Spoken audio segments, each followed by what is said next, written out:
Bonjour, dans ce cours PowerPoint, je vais essayer de vous décrire de manière assez résumée le principe général de la méningite virale aiguë et quelques-uns de ses traitements pour sa prise en charge. Commençons tout d'abord par décrire les méninges avant de s'attaquer à cette pathologie. Les méninges constituent une véritable enveloppe unique au niveau du système nerveux central. Elles sont situées entre les os crâniens et le tissu nerveux. Elles sont au nombre de 3.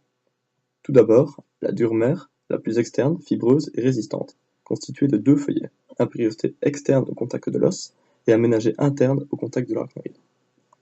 Ces 2 feuillets se séparent à certains endroits pour former les sinus veineux de l'encéphale dans des compartiments dits intracrâniens, tels que la faute du cerveau ou encore la tente du cervelet. Ceux-ci sont traversés par des expansions arachnoïdiennes allant au contact de la paroi vasculaire pour assurer la résorption du liquide céphalorachidien. Ensuite, l'arachnoïde, qui, à proprement parler, est constitué de la membrane arachnoïdienne, un feuillet sous la partie méningée interne de la dure mère. Cette seconde méninge se prolonge par les trabécules, formant l'espace sous-arachnoïdien où il circule le liquide céphalorachidien et les vaisseaux sanguins. Et enfin, la pile mère. Il s'agit de la plus fine des 3 méninges ainsi que la plus interne, directement accolée au tissu nerveux. Il est évident que la position anatomique des méninges leur donne une proximité directe avec le cerveau ou la moelle épinière, car il faut savoir qu'elle s'y prolonge également. Passons au cas clinique, la méningite virale aiguë. Celle-ci démarre par la pénétration d'un virus, tel qu'un entérovirus, herpesvirus ou autre, jusqu'au niveau des méninges qui vont donc être infectés. Les cellules infectées sécréteront rapidement de l'interféron, alpha entre autres, possédant une action antivirale qui induit la synthèse de protéines chez les cellules saines qui bloquent la traduction des ARN messagers viraux. De plus, les cellules gliales immunitaires vont rapidement détecter la présence de ces germes viraux et vont sécréter des cytokines inflammatoires médiatrices de la réponse immunitaire. L'interleukine 1, l'interleukine 6 ainsi que le TNF-alpha, qui sont toutes les 3 des cytokines inflammatoires, vont agir par les prostaglandines au niveau de l'hypothalamus et induire de la fièvre. Celle-ci sera donc traitée par les antipyrétiques. Le phénomène d'inflammation est donc présent localement au niveau des méninges.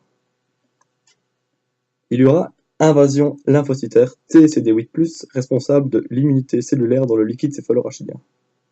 Celui-ci sera non purulent ainsi que relativement lucide et clair car il ne s'agit pas d'une infection bactérienne. Les cytokines de l'inflammation vont augmenter la perméabilité de la barrière hémato-encéphalique, induisant un œdème cérébral.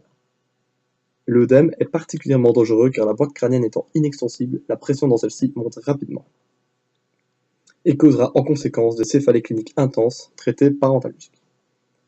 Si l'augmentation de pression intracrânienne devient trop importante, les structures veineuses et vasculaires seront alors comprimées, pouvant aller jusqu'à une ischémie et une nécrose du tissu nerveux sous-jacent.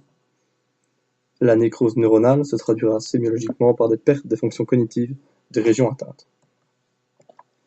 Le schéma physiopathologique simplifié de la méningite virale aiguë étant terminé, je vais conclure par quelques points sémiologiques. Comme dit précédemment, les signes sémiologiques principaux sont des céphalées très intenses, de la fièvre ainsi qu'une asthénie. Le repos ainsi qu'un traitement par antidouleur et antipyrétique sont donc de mise.